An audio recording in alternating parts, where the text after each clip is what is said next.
জিতের মুভি আমি আর দেখবো না। কেন কি আছে? কেন কেন সেটা পরের কথা, আগে বলি नमस्ते अंकल जी। দেব আর জিতের কোনো ভিডিও একসাথে এলে কিংবা কোনো ফটো একসাথে দেখলে লোকে একটাই কথা জিজ্ঞেস করে, দুই পৃথিবী 2 কবে আসছে। কমেন্ট বক্স ভরে ওঠে দুই পৃথিবী 2কে নিয়ে, কিন্তু যারা কমেন্ট করছে তাদের চুলদাড়ি পেকে গেলেও দুই পৃথিবী 2 আর আসছে না। কেন কি আছে? জিদ্দা কখনো অসুর হয়ে মা দুর্গার প্রতিমা বানায়, আবার কখনো রাবণ হয়ে লোককে রামায়ণের পাঠ পড়ায়, আর কখনো আবার বলে আর বলছি তোকে, এই মুম্বাই শহরে আমি রাজ করতে এসেছি।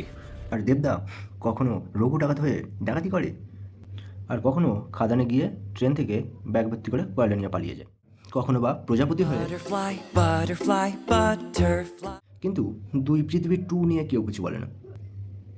কারণটা আমি জানি।